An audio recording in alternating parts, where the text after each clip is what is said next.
রাশিতার নাম, রাশিতার নাম।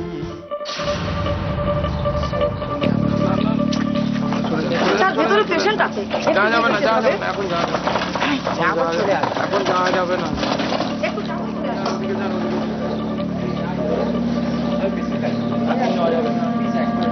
বললাম তো যাওয়া যাবে না, যান। এখানে তো পুলিশ কেন? কি হয়েছে ভেতরে বুঝতে পারছি না তো কিছুই। দাঁড়া, আমি দেখছি। না চল চল, তুমি যেও না, দাঁড়াও, আমি বরং একবার দেখে আসছি। আরে তুমি পারবে নাকি? চেষ্টা তো করি, দাঁড়াও। এখন যাওয়া যাবে না ম্যাডাম। দাদা, আমাদের পেশেন্ট আছে ভেতরে, দেখে চলে আসবো। সরি ম্যাডাম, হুকুম নেই। ওনার খুব সিরিয়াস কন্ডিশন, আমি তো বলছি একবার গিয়ে দেখবো, দেখেই চলে আসবো। কেন ঝামেলা করছেন? বললাম তো এখন কাউকে ঢুকতে দেওয়া বারণ। আমি রিকোয়েস্ট করছি আপনার কাছে, প্লিজ। যান, এখানে ভিড় করবেন না।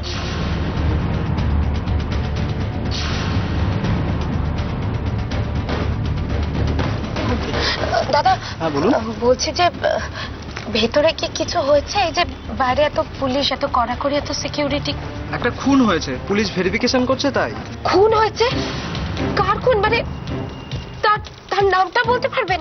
না, আমি বলতে পারবো না, আমি যে ওয়ার্ডে কাজ করি সেই ওয়ার্ডে না, অন্য ওয়ার্ডে।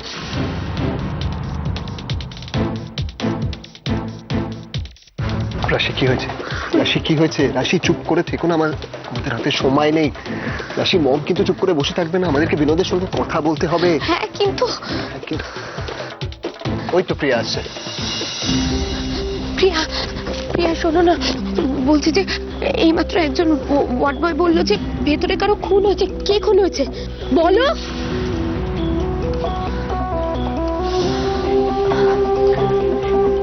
প্রিয়া চুপ করে থেকো না, আমাদের হাতে সময় নেই, বলো ভেতরে কি হয়েছে। আজ সকালে বিনোদ মারা গেছে। হোয়াট?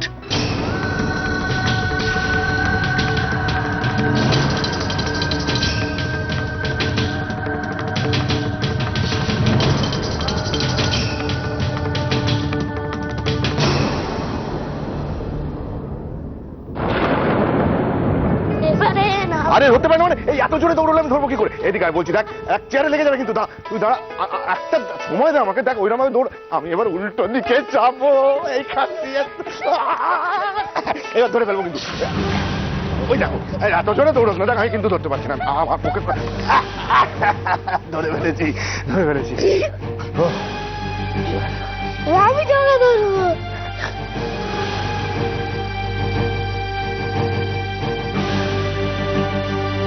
কি ভাবছো বৌমনি? ভাবছি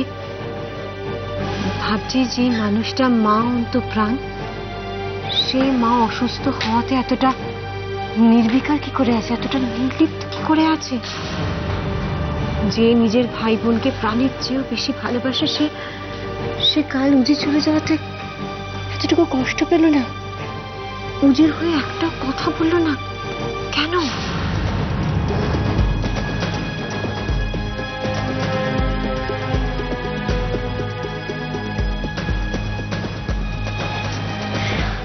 হ্যাঁ বৌমনি, মামিমা কি করছেন কিচ্ছু বোঝা যাচ্ছে না। এতদিন রাশি মান্নাত হয়ে বাড়িতে ছিল, আর আজ বাইরের একজন লোক সিদ্ধার্থ দা হয়ে এই বাড়িতে রয়েছে। তো যে ছোট, তাই বাবা বলে মেনে নিতে পারছে, কিন্তু আমি কিছুতেই। তার মানে তুমি কি বলতে চাইছো বৌমনি? উনি তোমার? আমার সিদ্ধার্থ নয় মাধুরী, আমার সিদ্ধার্থ নয়, আমার সিদ্ধার্থ নয় মাধুরী। আমি খুব ভালো করে বুঝতে পারছি এতটা ভুল আমার কিছুতেই হবে না মাধুরী, আমার সিদ্ধার্থ।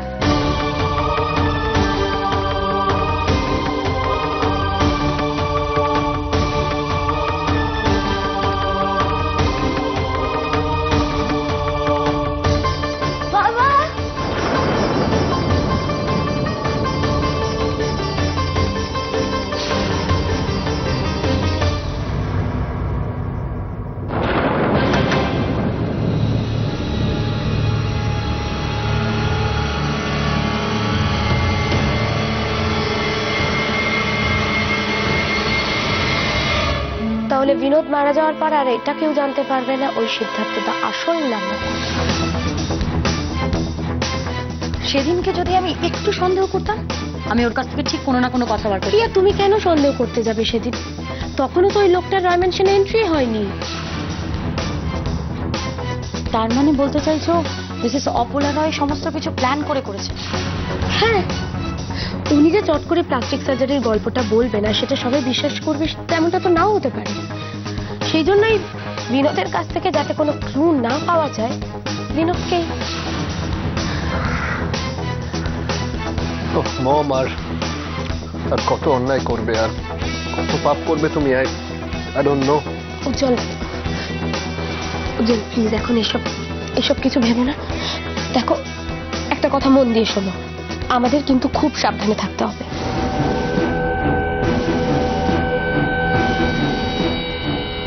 রাশি একদম ঠিক কথা বলেছে। তুই কিন্তু খুব ভালো করে জানিস আজ পর্যন্ত অপলার বিরোধিতা যারা করেছে, অপলার তাদের সবাইকে শেষ করে দিয়েছে। অপলার নেক্সট টার্গেট তোরা দুজন। একদম তাই, উনি আমাদেরকে সেটা বুঝিয়েও দিয়েছে ওয়ার্নিং দিয়ে। ওয়ার্নিং? হ্যাঁ উজ্জ্বল, ওয়ার্নিং। এই যে আমাদের প্রত্যেকটা স্টেপের ওপর উনি যে ফলো করছেন তার একমাত্র প্রমাণ বিনোদের সাথে দেখা করার আগেই বা ওর কাছ থেকে কিছু জিজ্ঞেস করার আগে ওকে মেরে দিল। এটা একটা ওয়ার্নিং নয়?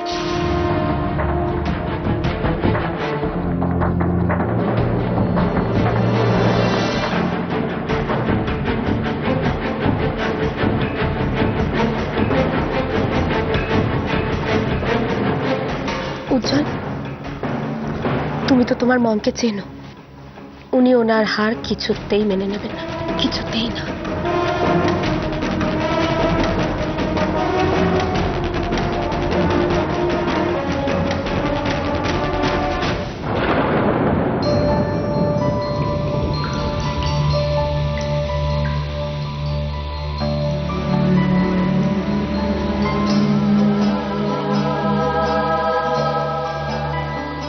এই তো বড়দি, আমি বাইরে থেকে ঘুরে এলাম, কাউকে দেখতে পেলাম না। আচ্ছা এত বেলা হয়ে গেল, এলো না কেন এখনো রাশি উজ্জ্বল? কিন্তু সে একই কথা ভাবছি ছোট। সে কোন সকালে বেরিয়েছে, দুজনে বারবার করে বললাম বেরোবার আগে মুখে কিছু দিয়ে যা, কথা কানেই নিল না মেয়ে আমার। শোনো, রাশি এলে না তুমি রাশিকে ভালো করে বকে দেবে তো। আচ্ছা অত বড় বাড়ির ছেলে উজ্জ্বল, ওর কিরকম টোটো করে ঘুরে বেড়ানোর অভ্যেস আছে তুমি বলো? কি বলি বলতো?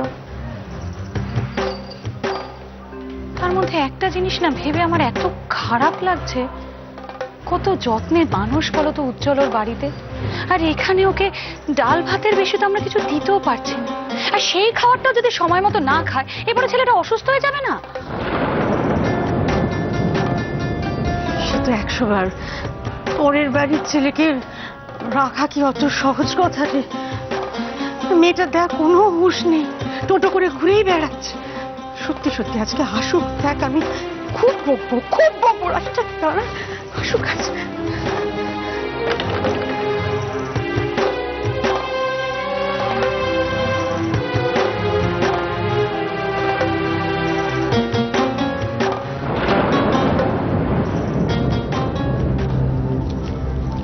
চলো, নাহলে তোমার বাড়িতে সবাই চিন্তা করছে। সে তো করবেই, হঠাৎ এরকম একটা ঘটনা ঘটে গেল, তার মধ্যে দেবের সাথে দেখা করতেই তো অনেকটা দেরি হয়ে গেল। আচ্ছা একটা কথা বলো, যে বিনোদের ঘটনাটা কি বাড়িতে জানানোর প্রয়োজন আছে? না না, এক্ষুনি কিছু জানাতে হবে না। দেখো উজ্জ্বল, আমরা যেটা ভাবছি সেটা তো নাও হতে পারে।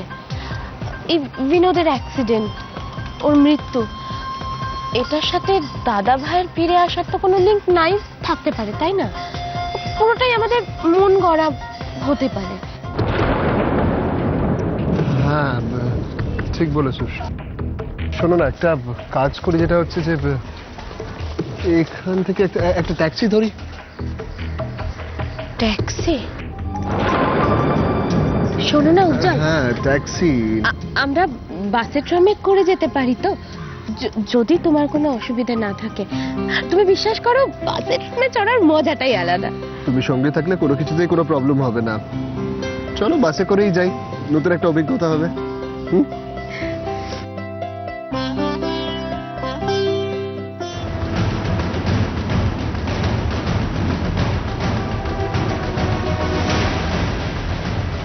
আসছি, আমার একটা কথা মনে হচ্ছে, জানো তো? কি কথা? মনে হচ্ছে যে আমরা যবে থেকে কাছাকাছি এসছি, অ্যাটলিস্ট আমি তোমাকে কখনো এভাবে পাশে পাইনি।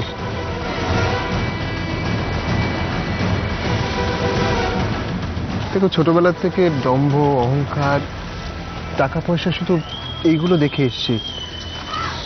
এটা কতটা প্রয়োজনীয়, কতটা অপ্রয়োজনীয়, সেটা নিয়ে কখনো মাথা ঘামাইনি।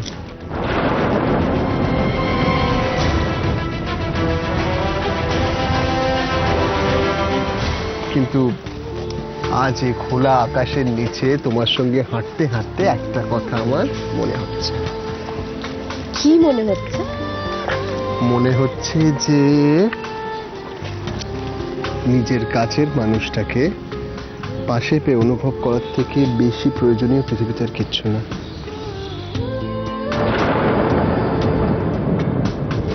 উজ্জ্বল, এখানে না বাস দাঁড়ায় না, হ্যাঁ? আমাদেরকে বাস ধরতে গেলে একটু এগিয়ে গিয়ে ওই বাস স্টপে যেতে হবে। চলো চলো।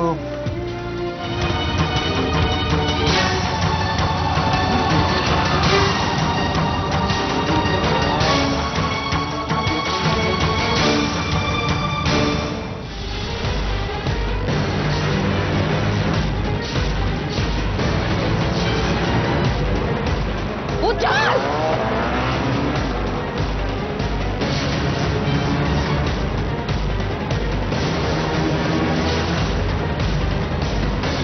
রাশি, উজ্জ্বল, রাশি, রাশি, ওকে? কোথায় লেগেছে? আই ওকে? আমি ঠিক আছি। আস্তে আস্তে আস্তে, দেখি দেখি দেখি, আই ইউ শিওর তোমার লাগেনি? আমি ঠিক আছি। তোমার কিছু হয়নি? না না না না, তোমার লাগেনি তো? দাদা লাগেনি তো? না না না, হসপিটালে যান দাদা, হসপিটালে আমি দেখছি। হসপিটাল আগে একবার থানায় যাওয়া উচিত, আগে থানাকে রিপোর্ট করা উচিত। না দাদা, ঠিক আছে। তুমি ঠিক আছো? তোমার অন্য কোথাও লাগেনি? না, তুমি হাঁটতে পারবে না? আমি ট্যাক্সি ডাকবো। চলো, পারবো, চলো। পারবে? পারবো। আজকালকার ছেলে বাইক হাতে পেলে হিরো মনে করে নিজেদের, হ্যাঁ? কি অবস্থা বলো তো? ছি ছি ছি ছি ছি ছি ছি। চলো চলো দাদা, আমরা যাই। ট্যাক্সি ডাকবো না? তুমি পারবে? না না উজ্জ্বল, আমি ঠিক আছে, আমি পারছি হাঁটতে। জানো তো, পুরো ব্যাপারটাই না অল্পের উপর দিয়ে গেল। ভাগ্যিস তুমি নোটিস করলে, নাহলে তো একজনের প্ল্যান সাকসেসফুল হয়ে যেত। আচ্ছা আচ্ছা, তোমার একটা প্রশ্ন করবো আমি। উজ্জ্বল, ওখানে একটা অটো আছে। Auto, auto? চলো আগে গিয়ে বসে তারপরে কথা চল বলছি। চলো, আস্তে আস্তে, সাবধানে চল। চলুন, এসো ওঠো, তুমি আগে ওঠো। এসো। চলুন দাদা।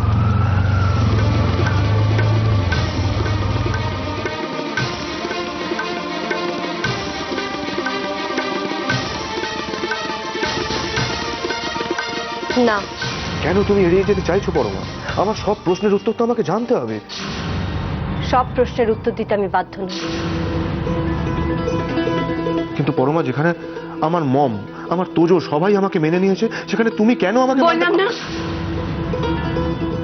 বললাম না আপনার সব প্রশ্নের উত্তর দিতে আমি বাধ্য নই। শোনো পরমা, আমি তোমাকে একবার বল,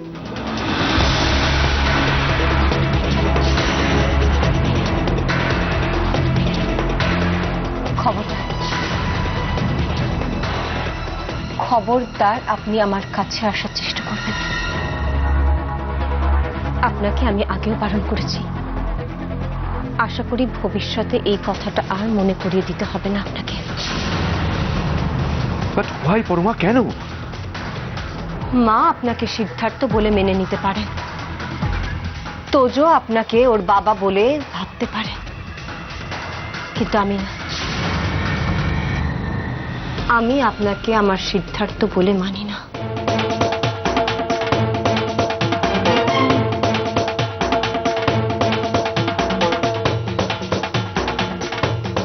বেশ, তুমি যখন চাইছো না, তখন আমি তোমার কাছেও আসবো না। যেদিন তোমার মন সায় দেবে, সেদিন তুমি আমার কাছে ডেকে নিও। আমি তোমার জন্য অপেক্ষা করে থাকবো।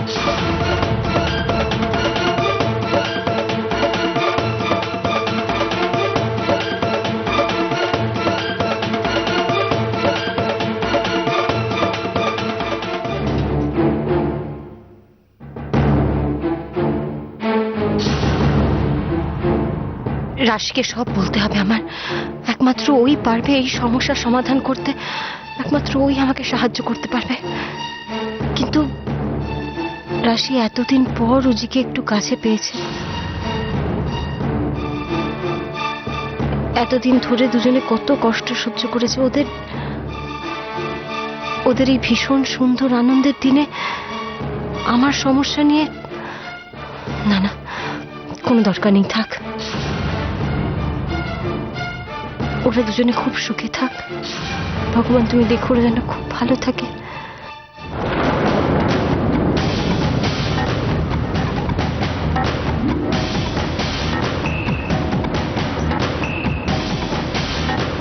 কত ভাড়া?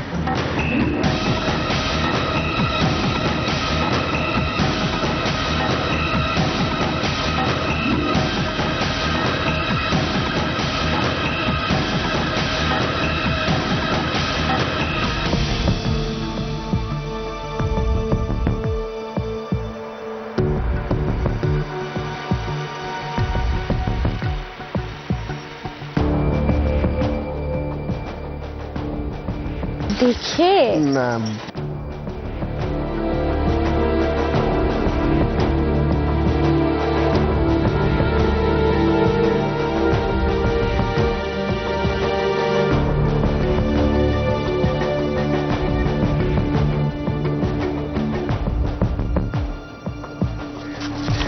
কোথায় যাচ্ছ? ওদিকে নয়, এইদিকে চল। সরি, একদম চিনতে পারিনি। এটা সরি বলার কি আছে? তুমি তো এতদিন নিজের গাড়ি করে যাতায়াত করতে, একদম সোজা রয় ম্যানশনের ভিতরে নামতে। তো এইসব রাস্তাঘাট তোমার তো না চেনাটাই স্বাভাবিক উজ্জ্বল। জানো তো রাশি, আমার এখানে না খুব ভালো লাগছে। মানে এত লোক কিছু না কিছু কাজ করছে, সবাই ব্যস্ত। একদম ঠিক বলেছ। জানো উজ্জ্বল, এখানে প্রত্যেকটা মানুষকে যুদ্ধ করে বেঁচে থাকতে হয়। এই যে একটু আগে আমরা অটোতে এলাম, সেটাও এখানের মানুষগুলোর কাছে বিলাসিতা করে। এরকম কত কত রাস্তা ওদেরকে হেঁটেই চলে আসতে হয়। তুমি রয় ম্যানশনের যে সুযোগ সুবিধা পেয়েছো, সেগুলোর প্রতি তো ওদেরও অধিকার আছে। কিন্তু অপলা রায়, মিসেস অপলা রায়ের মতো কিছু স্বার্থপর মানুষগুলো এই গরিব মানুষগুলোকে সেই অধিকার থেকে বঞ্চিত করে রাখে। আর বিক্রমপুরের মানুষ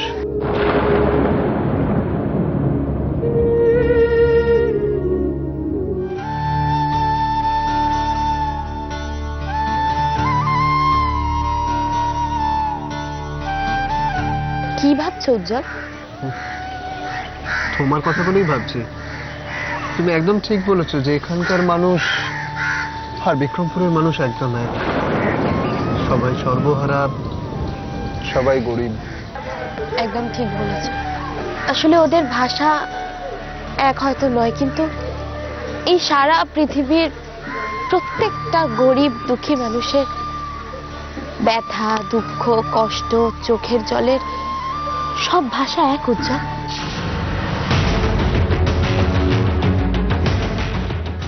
যারা এইসব ভাষা বুঝতে চেষ্টা করে, তারা ঠিক ওই রয় ম্যানশনের ভোগ বিলাস ছেড়ে এই পথে নেমে আসে। হ্যাঁ উজ্জ্বল, তুমি নিজে একবার ভেবে দেখো, এইসব মানুষগুলোর সাথে তুমি তোমার নিজের কোনো পার্থক্য খুঁজে পাবে না। একবার ভালো করে কান পেতে শোনার চেষ্টা করো, দেখবে ওদের হাহাকার তুমি শুনতে পাচ্ছ উজ্জ্বল।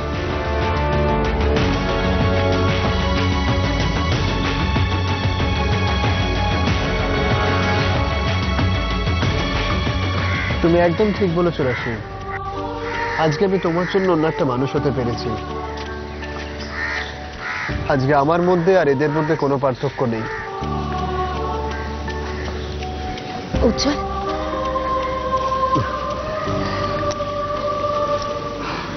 আজকে আমি তোমার কাছে থ্যাঙ্কফুল রাশি।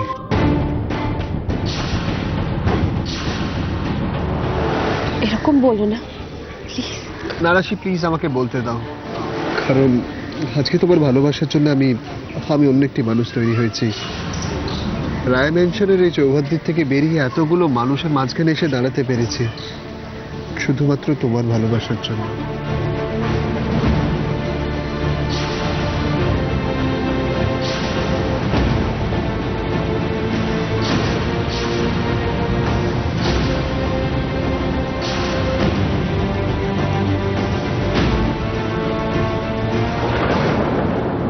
রাশি তার নাম, রাশি তার নাম।